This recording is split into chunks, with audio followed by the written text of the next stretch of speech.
सभी को मेरा नमस्कार। तो कैसे हैं आप सब लोग? मैं अच्छी हूँ। वेलकम है आपका मेरे चैनल मधु के ब्लॉग में।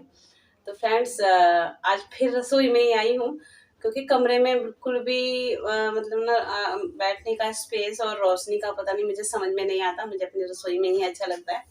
तो मैं करने वाली हूँ आज आपसे रसोई में ही बात, और आपको सुनाने वाली हूँ एक बहुत ही अच्छी सी प्यारी सी कहानी। तो आप सुनिएगा क्योंकि मेरे पास बार बार कुछ पर्सनली रिक्वेस्ट आती है कि दीदी आप कहानी सुनाया करो। कहानी बहुत अच्छी लगती है और आपकी कहानियों को बच्चे भी बहुत अच्छे से सुनते हैं। तो जब इस तरीके की बातें होती हैं तो बीच में बिल्कुल भी टाइमिंग का आप समझ सकते हैं कि मेरे साथ किस तरीके की प्रॉब्लम हो रही थी। तो बस मैं आपको सुनाने जा रही हूँ एक प्यारी सी कहानी जो बच्चों से ही संबंधित है कि किस तरीके से हम अपने बच्चों की जिद्दों को पूरा करते हैं और उनकी जिद को पूरा करते हैं, और किस तरीके से जब हम जिद उनकी पूरी करते हैं तो उनकी जिद्दों को बढ़ाते ही चले चले जाते हैं। तो उसका क्या निष्कर्ष निकलता है आगे जाकर, तो इस कहानी के जो सारांश है वो यही है कि एक प्रोफेसर साहब थे, उनके 2 बच्चे थे, एक बेटा और एक बेटी।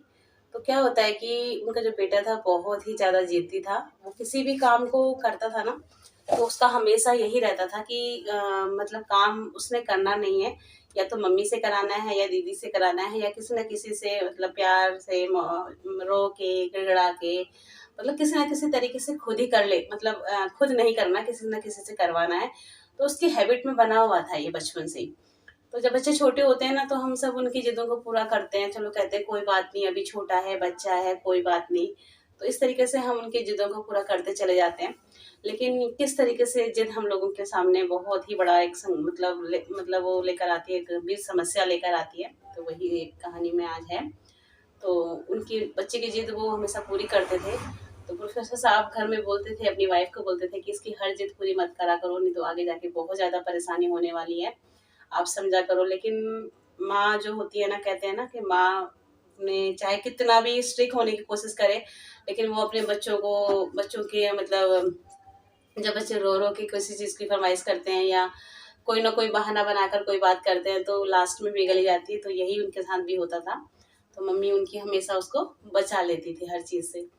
तो ऐसे ही वो होमवर्क वगैरह भी दीदी से, मम्मी से इस तरीके से कराता था। अब वो धीरे धीरे बड़ा हो गया। बड़ा इतना हो गया कि वो नौकरी वोकरी करने लायक हो गया, काम करने लायक हो गया, लेकिन वो काम करने नहीं जाता था कि मुझे ये नहीं करना। मतलब कोई ना कोई काम ना करने का बहाना उसके पास हमेशा ही रहता था। हमेशा उसका कोई ना कोई बहाना तैयार रहता था कि मैं इसकी वजह से काम पे नहीं जा रहा हूँ या इसलिए काम पे नहीं जा रहा हूँ।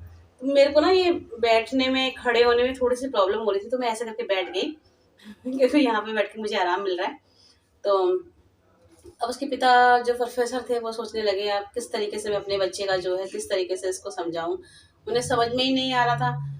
तो एक बार उन्होंने क्या किया कि अपने बेटे से सुबह जो है ऑफिस जाते वक्त, मतलब स्कूल जाते वक्त, कॉलेज जाते वक्त जो भी था, स्ट्रिक्टली बोले कि अगर आप कमाने के लिए नहीं गए, नौकरी करने नहीं गए, कुछ भी काम करो मुझे नहीं पता, आपको काम करना है तो आपको काम करना है। और मैं शाम को आपको खाने पीने की इजाज़त बिल्कुल भी नहीं दूँगा, और अपनी वाइफ से भी बोल दिया स्ट्रिक्टली होके कि अगर ये शाम को आज कमाने नहीं गया और कुछ कमा के नहीं लाया, तो मैं इसे घर में खाना खाने नहीं दूँगा। तो ठीक है, वो चले गए। तो उसके बाद बेटा इधर-उधर घूम-घाम के आया और अपनी माँ से बोलने लगा, पापा ने तो ये बोला है कि लेकर आओ, मैं कहाँ जाऊँ काम करने के लिए, मुझे कोई काम नहीं मिल रहा, मुझे कोई भी कुछ भी परेशानी, मुझे ये हो रहा है, मुझे ये हो रहा है। वो मम्मी के सामने रोने लगा और मम्मी को उसपे दया आ गई। और जब मम्मी को उसपे दया आ गई तो क्या था, मम्मी ने निकाला 100 का नोट और बच्चे को पकड़ा दिया। और शाम को उसके पापा आए तो वो बोले कि बेटा आप क्या काम करने गए थे? बोलने लगा हाँ पापा, मैं तो काम करने गया था, देखो मैं 100 रुपए भी कमा के लाया हूँ। तो उसके पिता समझ गए इतनी मतलब सरलता से तो ये काम करने वालों में से रहा, तो ये 100 रुपए कहाँ से कमा के लाया। तो उन्होंने कुछ नहीं कहा। उन्होंने कहा कि बेटा जो आप ये 100 रुपए कमा के लाए हो ना, इसे जाके सामने वाली नाली में फेंक आओ। तो बच्चा बड़ा ध्यान से देख रहा था कि पापा क्या कह रहे हैं, दिन भर तो मुझे कमाने के लिए कहा और अब इस 100 के नोट को फेंकने के लिए कह रहा है। और वो गया और उस 100 के नोट को फेंके आया। तो जब ये चीज देखी तो माँ ने भी कुछ नहीं कहा, डर के मारे। अगर वो कुछ बोलती तो सारी बात खुल जाती, तो किसी ने कुछ भी नहीं कहा। अगले दिन जो है जो उनकी वाइफ थी, तो उनको किसी काम से बाहर जाना था, मतलब अपने पियर जाना था, तो वो चली गई। तो 1-2 दिन के बाद उन्हें आना था। तो इसी कारण चली गई। तो प्रोफेसर साहब को लगा कि इससे बेस्ट टाइम मेरे पास को मुझे मिलेगा नहीं, तो मैं इसमें ऐसा करता हूँ, इसका कुछ यूज करता हूँ। तो उन्होंने क्या करा, उसको फिर सुबह बोला कि बेटा आज भी काम करने जाना है, कल आप काम करने गए नहीं गए मुझे नहीं पता, चलो ठीक है आप पैसा कमा के लाए थे, लेकिन आपको इसी तरीके से डेली काम करना है और कुछ ना कुछ कमा के लाना है, तभी आपको घर में खाना मिलेगा, अन्यथा आपको खाना घर में नहीं मिलेगा। बस क्या था कि वो चले गए तो बेटा कभी जो है इधर खड़ा हुआ, कभी इधर खड़ा हुआ, कभी मोहल्ले के नुक्कड़ पे खड़ा हुआ, इधर घूम घमा के शाम के टाइम जो है जब उसके पापा का आने का टाइम हुआ तो दीदी के आगे रोने लगा। पापा आएंगे, ऐसा कहेंगे, वैसे कहेंगे, मेरे को काम नहीं मिला कहीं पर, क्या मैं करना नहीं चाहता हूँ, क्या मैं ये नहीं चाहता हूँ, मुझे ये नहीं मिलता, क्योंकि वो करना ही नहीं चाहता था, कहीं जाता ही नहीं था सिर्फ मोहल्ले में घूमने से अलावा।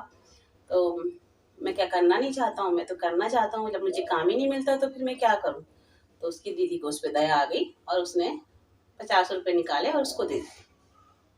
ठीक हो गया, 50 रुपए उसे मिल गए। उसको शाम को उसके पापा को पकड़ाने थे तो उसने उसका इंतजाम कर लिया था।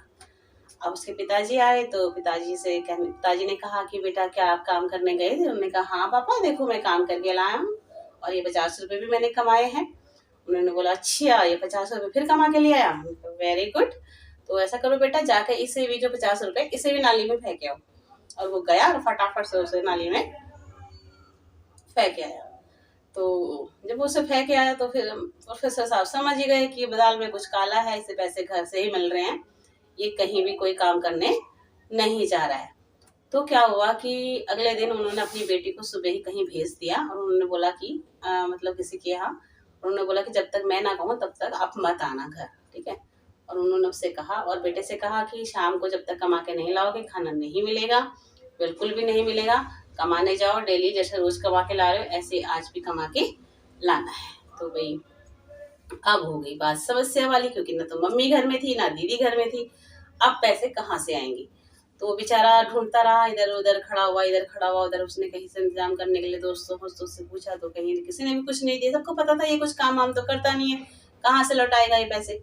उसके बाद जो है उसे कुछ समझ में नहीं आया। उसने बोला आज तो पापा मेरी सारी पोल खुल जाएगी, 2 दिन की भी मेरी पोल खुल जाएगी, तो क्या करूँ क्या करूँ, काम तो मुझे करना पड़ेगा लेकिन कहाँ करूँ।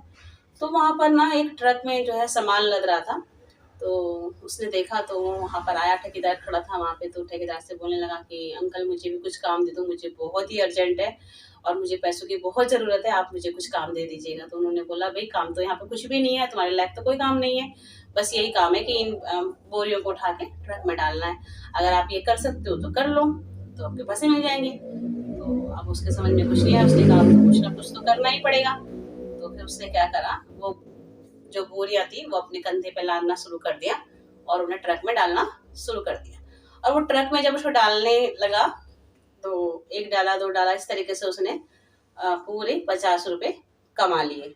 50 रुपए कमा लिए तो उसके जो कंधे वंधे थे वो भी छिल गए, उनमें भी दर्द होने लगा, हाथ पैरों में मतलब पैरों में भी दर्द होने लगा, हाथों में भी दर्द, किसी तरीके से थक हार के घर आ गया। जब वो घर आया तो लेटा हुआ था, परेशान सा था, थका हुआ था। थके हुए होते हैं हम लोग काम करके, कोई भी XYZ कोई भी काम करके आता है तो वो भी शारीरिक वर्क जिसने किया होता है उसको थोड़ी बहुत प्रॉब्लम तो होती ही है। तो और जिसने कभी ना किया हो उसके लिए तो फिर और भी ज़्यादा परेशानी वाली बात थी। तो उसने फटाफट से जब उसके पापा आए तो वो उठा, तो उसने दरवाजा खोला तो उसने बोला पापा ने कि भाई बेटा आज कमाने गए थे क्या। तो बोलने लगा हाँ पापा मैं आज कमा के लाया हूँ। कितने कमा के लाए हो। तो ये 50 रुपए में कमा के लाए हूँ। तो उसके पापा बैठे, उसकी हालत देख रहे थे कि आज तो कुछ लग रहा है कि कुछ हुआ है काम धाम। तो उन्होंने बोला ऐसा है, ये जो 50 रुपए हैं जाके सामने वाली नाली में इसे भी फेंक आओ। तो जैसे ही उन्होंने ये बात बोली तो वो लड़का बड़ी जोर जोर से, मतलब उसकी आंखों में आंसू रुकने बंद नहीं हुए, वो रोता ही रहा रोता ही रहा। तो उसके पिता उसको समझाने लगे कि बेटा क्यों रो रहे हो, क्या बात हो गई। और 2 दिन से तो जब मैंने ये पैसे फेंकने के लिए कहा आप नहीं रोए, आज आप क्यों रोए।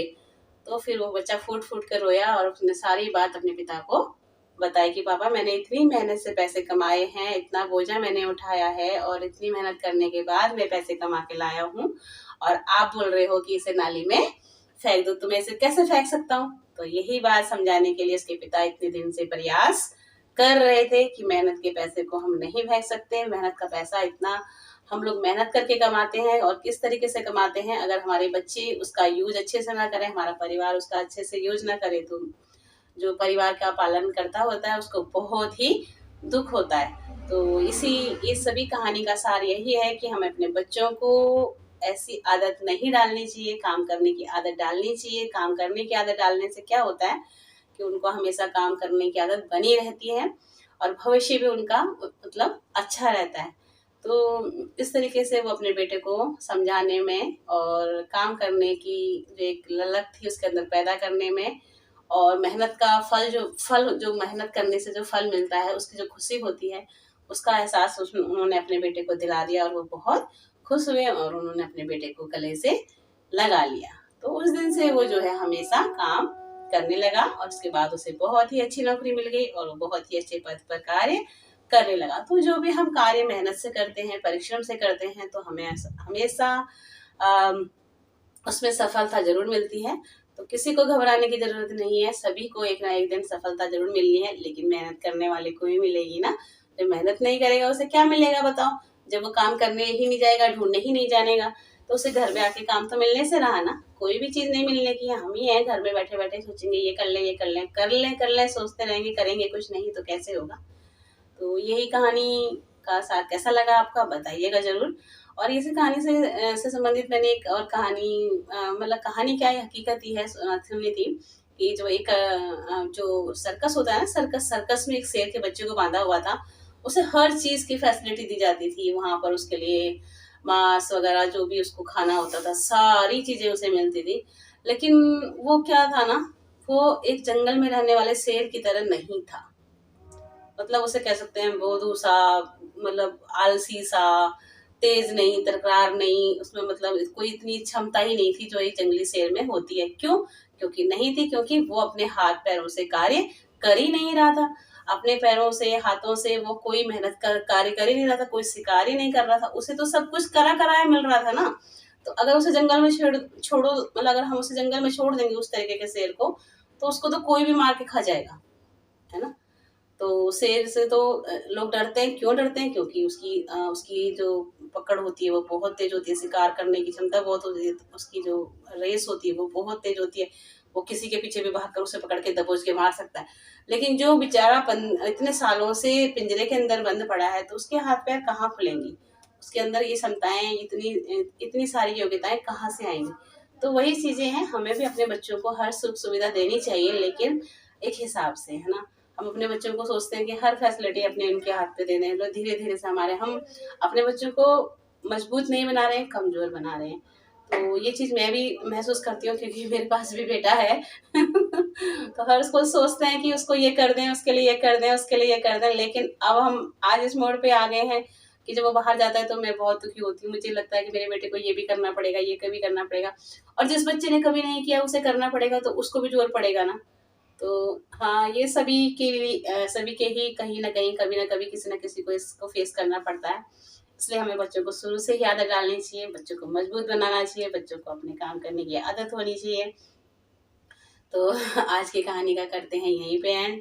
कहानी भी थी, जीवन की सीख भी थी, और हम सब महिलाओं के लिए भी विशेष कर एक सीख होती है कि हम अपने बच्चों को मजबूत बनाएं हर चीज के लिए, कि जिससे कि वो किसी के भी अधीन ना रहें, किसी के लिए भी निर्भर ना रहें कि हाँ ये मुझे इस काम को करके देंगे तो हम करेंगे, तो अभी हमारा ये काम होगा, अन्यथा नहीं होगा। तो ऐसा हम लोगों को नहीं करना है। अपने बच्चों को जरूर हर चीज की सुविधा देनी है, लेकिन मजबूत भी साथ साथ बनाना है। तो करते हैं आज के ब्लॉग का यहीं पे एंड, मिलते हैं कल एक अच्छे से नए ब्लॉग के साथ में। तो कैसी लगी आपको कहानी बताइएगा जरूर, और जो भी मेरे चैनल पर न्यू है तो प्लीज चैनल को सब्सक्राइब जरूर कीजिएगा, सपोर्ट कीजिएगा, लाइक जरूर कीजिएगा। आपके लाइक, सपोर्ट और आपके सब्सक्राइब की हमें बहुत बहुत बहुत जरूरत है, जिससे कि हम लोग आगे बढ़ सके। तो मिलते हैं कल एक अच्छे से नए ब्लॉग के साथ में। इसी के साथ okay, bye bye, good night friend, good night, bye bye.